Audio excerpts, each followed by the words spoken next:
Okay, what's up guys? It's Zach with Zach Chavis Films here. Hope everybody's doing well. It's been a while since our last video, but super excited to make another one and hopefully get in the rhythm of making more content here as we enter a busy wedding season.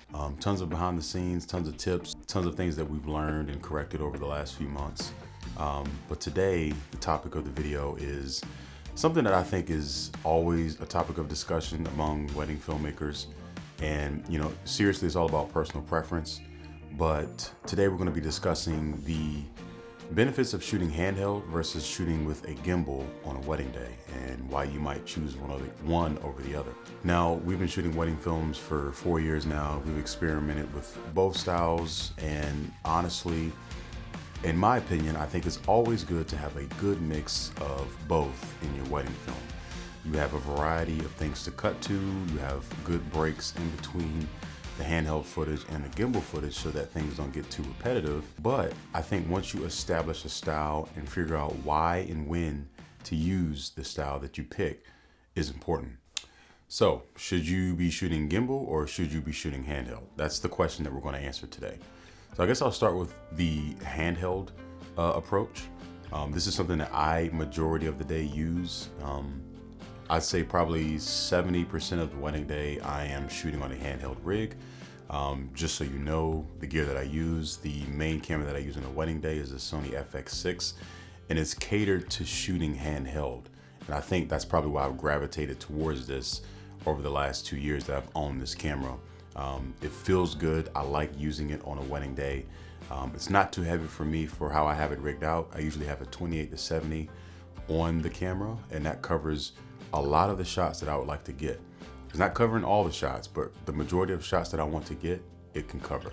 Now, reasons that you'd want to shoot handheld, I guess, would be that you tend to lean more towards the energetic, organic feel of films, which is what you get when you shoot with handheld.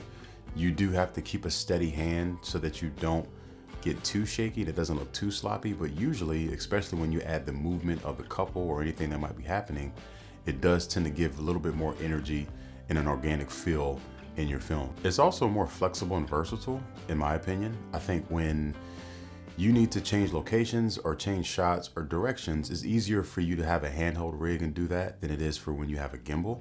There's so much more at play when you have a gimbal. The balance, you can't really change lenses quickly unless you rebalance the gimbal. And it takes some time to turn with your gimbal, depending on the settings that you have on your gimbal. So if there's a moment that's happening very quickly, like somebody doing something, saying something, or something happening, it's just so much easier to have a handheld rig to capture that. Now, I'll add to that, on a wedding day, when things are usually unpredictable and things happen very rapidly, that does kind of help with your advantage, So having a handheld rig is probably more convenient, but wedding days and wedding filmmaking isn't all about conveniency. But I do just want to point that out there for a day like this where the stakes could be high and things tend to happen very rapidly. It's probably a good idea to have a handheld rig ready for situations like that. Now let's discuss some of the downsides, I guess, and this is still opinionated to me, but I guess why somebody might not want a handheld rig is because it tends to not be as stable, quote unquote, because it's all about how you shoot. For me, using the FX6, a camera that doesn't have any in-body stabilization, it took me some getting used to as far as how to hold it, using those 3 points of contact, tucking the camera close to your body so that you can have a stable shot for long periods of time. But a lot of filmmakers might not want this. They might want the more stable footage. They might believe that it adds a little bit of production value to their films. And if this is all you have on a wedding day, I could definitely see how it could kind of make your wedding film seem a little unpolished or a little sloppier when you have nothing but shaky handheld footage and you have to kind of stabilize everything in post, which doesn't always look the best. So yeah, I guess that could be one of the downsides to only shooting handheld footage. Another one, for me, for details and reception spaces, I usually like to get smooth gimbal shots of these things. I think they make for great establishing shots. Also, sending this footage to the venue or the planner, it really does help to have these smooth sweeping shots that you have with the gimbal, getting the centerpieces, getting the tent that you might be set up in, getting the venue space or whatever it may be that you kind of want to document as a part of the wedding film. It's kind of harder to do that with handheld footage, but it is still possible. You can get creative with a handheld rig. You can use your tripod for static shots or postcards. You can kind of add movement from the people in the shot or the subjects that you're including. So there's ways to get creative without a gimbal, but you know, having a gimbal does kind of open up to a little bit more variety. So let's talk about gimbal now. You know, gimbal shots are always, you know, so smooth and so buttery, and you know, they tend to add a little bit of value or production value to your films. And you know, there's nothing like a nice 60 frames per second gimbal shot of the couple when they're doing their portraits, especially when you slow it down. Those hero shots, as I like to call them, they really do just kind of fit perfectly with your film anywhere. You know, so we've used gimbals and we still use gimbal, probably less now than what we used to do. But the times that we use the gimbal are, like I said, during the portraits for the couple.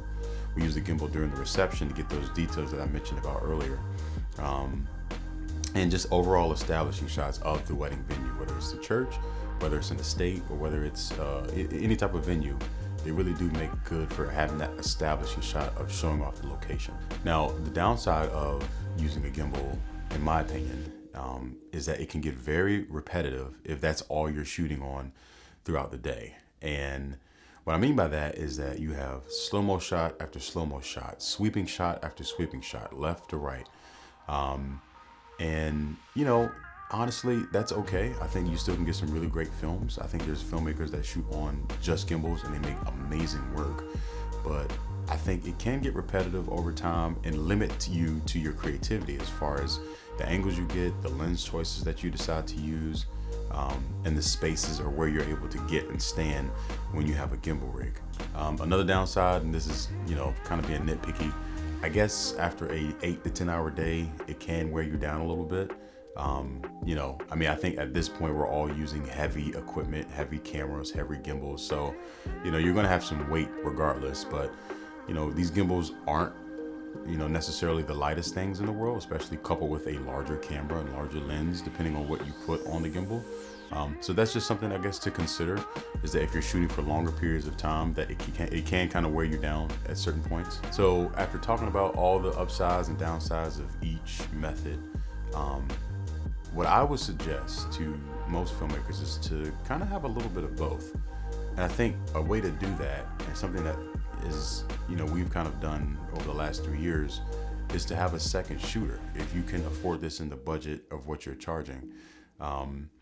I think it makes it easy when you can have one dedicated shooter to gimbal shots and then one dedicated shooter to handheld shots. That way you have a good variety of both. You have a few slow-mo shots, you have some really, really great organic, energetic gimbal or handheld footage. And you don't have to waste time setting up equipment. You're quick and efficient, and your second shooter can help with balancing out the footage that you're getting. You know, break up the footage. I know I keep saying that a lot, but that's important to kind of give the viewer variety, and so that you don't get the same shots over and over again. Most of your cameras, I guess for Sony specifically, have a mode called S&Q, which is a button that you can press to quickly get slow-mo shots, whether it's 60 frames or even 120 frames a second. So I guess the overall take here, guys, is that, you know, kind of leaning towards one or the other. You know, I think it's a very good thing to commit to, but I think a wise choice is to give yourself some variety of what to work with here. Guys, I hope you guys enjoyed this video. I hope it was helpful. If you have any questions, feel free to leave them in the comments below. I'm sure that I left some things out as far as the comparisons. You guys feel free to chime in and your personal preferences. I'm sure you will anyway. But we hope to see you in the next video, and take care, guys. Thank you.